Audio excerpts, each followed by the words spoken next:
Off the lens. Embarrassing. Okay. Hey, welcome back. So we are going to do a quick review of the DisplayRide Connected Dash Cam. In my last and first video on the channel, I reviewed the new 2024 GoPro Hero, a little piece of technology that I really liked. And I mentioned and did a comparison of footage from my GoPro to footage in my DisplayRide internal dash camera. And I think a lot of people had questions, so I wanted to go ahead and just kick right into it.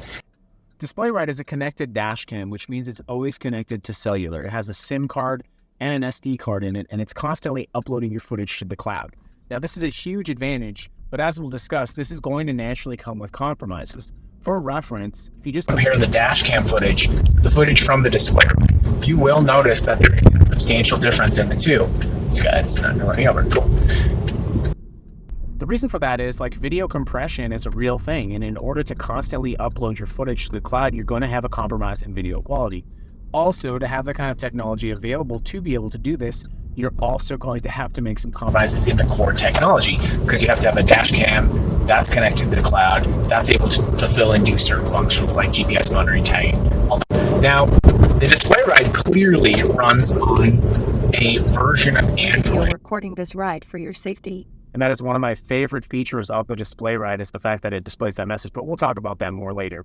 So again, the chief sort of balancing that you're going to have to deal with this technology is you're constantly going to have to assess, is the quality of the video and the inherent sort of reduction in quality worth, how do we say this, worth the knowing that your footage is always going to be recorded. And for me, that is a compromise that I think has time and time again, for only $20 a month, proven to be pretty phenomenal.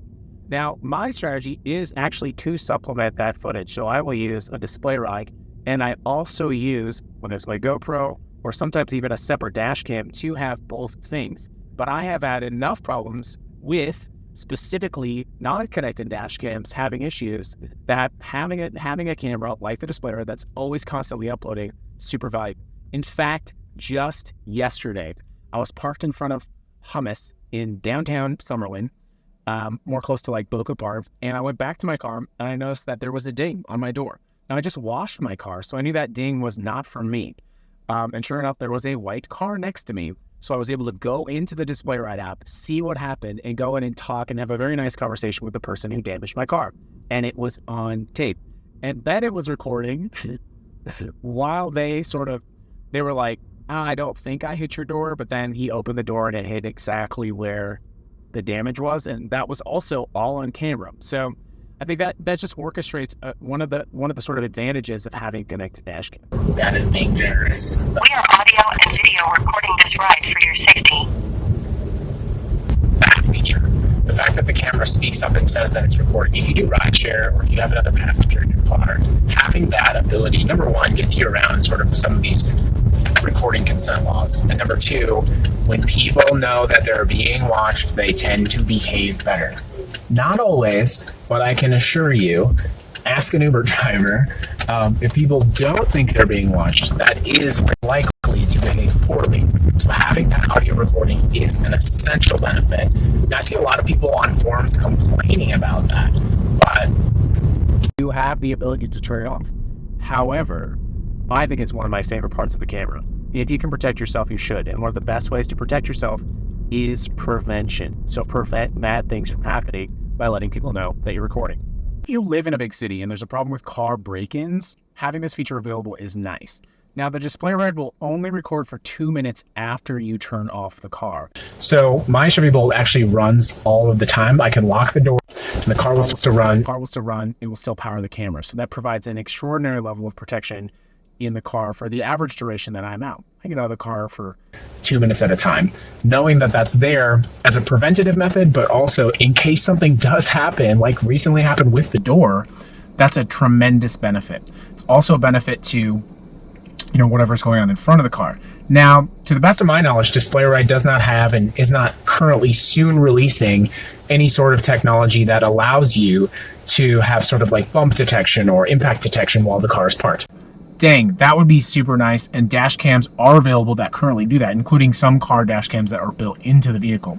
So that's something that I would say is definitely improvement. And my workaround there is to do what I would do anyway, which is, it's like I said, sometimes 120 degrees in Las Vegas. So I will leave the car running if I'm going in and out for 5 minutes. No one can take the car's protected, and the car is visible. Now, as you can see, when you compare my GoPro footage to the DisplayRide footage, there is still some area that's not necessarily covered by the camera itself when compared to something like a GoPro. But I promise you, if you left your GoPro We are on audio the and dash, video recording this ride for your safety. see what I mean? I love that. I don't love that when I'm recording, but if you were to leave your GoPro on the dash, that is gonna be a situation where you're probably susceptible to someone taking that GoPro, and there's no benefit to someone stealing my dash cam. Number one, it's probably trackable. It is trackable, actually. Number two, what are you going to do with a dash cam? Especially one that's tied to a cloud service. Okay, so this is where we're going to see the biggest quality difference between these two cameras, especially. The DisplayRide, I will start by saying that the DisplayRide is placed in an area that is best suited for the internal recording. So for me, that meant putting it at the top passenger side of the vehicle. And that meant that we had to make some compromises in terms of positioning. And what you can see in the top left, through no fault of DisplayRide at all, is you're going to see sort of window, and you're going to see the mirror mounting. And if I could, I would place it over just a little bit more, but this has been working for me. So the caveat here is you should not interpret that sort of top left driver's side footage to the DisplayRide. That's 100% on me probably not putting it in the place that would have avoided that, but that also would have meant I would be covering less of the internal car dash cam footage. And for me, that is the most important, having the footage of the inside of the camera. But you can really see here that because this is a first gen product, because DisplayRide is using some first gen hardware, there is a lot to be desired with the front facing camera. Again, what I would say is the compromise here is the fact that with DisplayRide, you're constantly uploading footage. And because you're constantly uploading footage, you're going to have to make compromises in video quality so that the video is compressed, can go into the cloud. These are the decisions you need to make when you're deciding whether you want to have the DisplayRide camera or whether you want to have video recording this ride for your safety. There it is. Whether you want to have a DisplayRide or explore a different option, or have some type of camera that maybe uploads via Wi-Fi at a later time. Again, those are not easy decisions to make. The overwhelming sentiment, and what I would want you to make sure that we take away from this video, is regardless if you go with the DisplayRide or you go with a Vantrue or Garmin GPS, or you go with a GoPro, get a dash cam. Even a $25 dash cam from Amazon is going to give you more protection than nothing. And having the ability to make sure that you accurately record what's happening when you're driving will make you a better driver and will ensure that you're protected in crucial instances when something does happen. And we also hope that nothing ever happens. But with DisplayRide, it's a unique proposition. Because as you can clearly see between these two videos and between other commercially available dash cams, DisplayRide is, we're coming back to this, it is a Venn diagram of cost, and that's the cost of the unit and the $20 per month that you're paying for the service, of quality and of convenience. I tried to make those all C words, but they didn't work. But that's ultimately, we could go with clarity, video clarity, cost, and convenience. Although ultimately what we're talking about is quality. So that is the decision that you want to make if you're deciding, is this the right dash cam for me? This is clearly a first generation product. In terms of the build quality, in terms of the design, it is not a sexy piece of hardware, but it does work. Some things that I would say were sort of issues for me when and having used the device, a few things. Again, recently they updated the device, and the device will power off video recording. I believe it's 15 minutes when you're parked. We are audio and video recording this ride. Love that. I love that. Number two, some of the functions are not as reliable as I would like, and some of the settings, for example, emergency contact, I had to spend a lot of time making sure it had my emergency contact so that when I pressed, the emergency button, that it would send it out and send out the right. And I actually don't even think that it does that anymore. Get recording now. There used to be like, yeah. So I've had to contact DisplayRide a few times about sort of various reliability issues when using the device. And I think you don't want to have that. What else? There's not an app, so that it doesn't have an app that I'm aware of, and you are going onto the web portal to get that information. If you have an instance where you need to get the video and you press this button, A recording from the previous 10 minutes will be sent to the registered phone and email. it's basically going to create an SOS scenario, send you a comprehensive report of what's happening. It's going to give you the video from the last 10 minutes. That has not worked as well as I would like it to, although it does work. The camera times seem to be a little bit off sync when I was using it, and I have found the most reliable and quickest way to get the video is just go in the portal, select the time, select the view, and download the video. Remember to save the video more than 7 days because they don't save it more than 7 days. But that has been the most reliable way to do that. Additionally, this camera just completely powered off. So that is, we're talking about reliability. That's unfortunate. So actually, that's not good.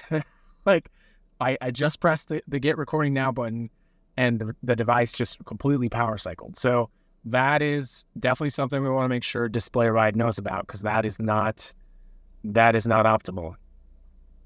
The final sort of component of DisplayRide that I want to talk about is when you buy a DisplayRide, you get access to something called legal rideshare, which is part of your $20 a month. And let's say you get deactivated with Uber, you're supposed to be able to call this firm and they're supposed to be able to help you out. They're also like a personal injury firm. So I would assume, though I don't know, that if you got an injury while you're driving Uber, or maybe you were with a passenger, that you would have sort of the ability to contact them for personal injury. I have not had great luck with legal rideshare. In one instance, they were very transparent that they wouldn't be able to help me, and that's fine. In another instance, just very transparently, I had a tough time calling them and getting a hold of someone. And I think if you're in an incident and you need to talk to a lawyer or a legal team, you should be able to get hold of them pretty easily. And the jury is out on legal rideshare, and if it's a value worth, the bundle of this service, the jury's really out. And I would say the jury's especially out because when I called, I think I've called them 3 times. And when I called them one time, I was like, I have this service as part of this dash camera, and I really don't think they had any idea what I was talking about. And so, is that really a thing? Is it something that exists? I'm really not sure. And like I said, the jury's still out on that. so this is probably a really good example of where the DisplayRide needs a lot of improvement. This is the night vision. It's 7 o'clock in Las Vegas, and you can see some things on the, I guess, infrared version. And if you were in some kind of, if you were assaulted while you were driving the car, I think you would probably catch that. But I could definitely see, some of the more common things that happen, like maybe you're doing rideshare and someone steals something from your car. I think it might be hard to not only see that, but definitively prove it. And other dash cams are doing better. We are audio and video recording this ride for your safety. But you still got that. So I definitely could see a scenario where the dash cam kind of lets you down and, might not catch something critical. When you're selecting a dash camera in 2024, you're going to be deciding between convenience and quality and sort of, cost, obviously. Convenience, quality, and cost. And with DisplayRide, you're getting a dash cam that's going to record what you need it to, and it's going to upload that footage, and it's going to cost you about $20 a month.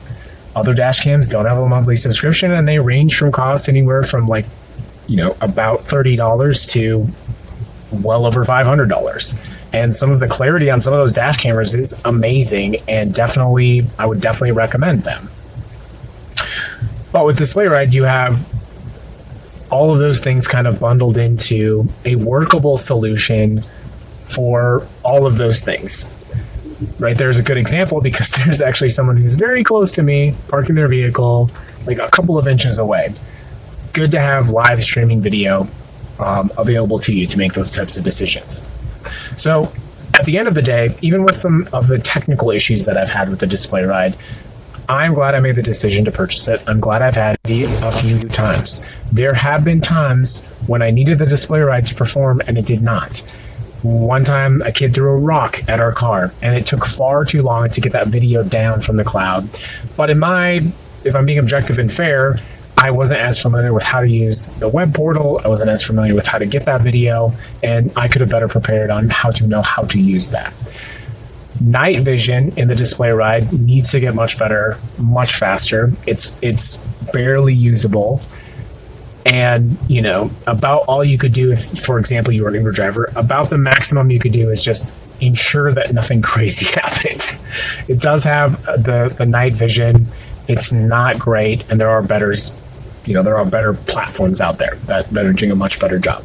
I suspect that DisplayRide is going to get better. I suspect that they're going to improve this product. And at the end of the day, I'm happy I made the purchase. If you're deciding on a dash cam to use, I hope this has been helpful. I would purchase this again, but I'm also very much looking at the Nexar line. So I'm going to be trying out the Nexar Beam 2 in a future video as well. You'll be able to compare the difference between them. At the end of the day, for everyone, having any dash cam is better than having no dash cam. So if you take nothing away from this video, go on, get yourself a dash cam, even if it's a $30 dash cam. It will be something you will not regret. If you decide to purchase the DisplayRide dash cam, please consider using my affiliate link. These videos do take time, energy, and effort, and you'll also save a lot of money. So thanks for taking the time to watch. I hope it's been informative, and yeah, we'll see you in a future video.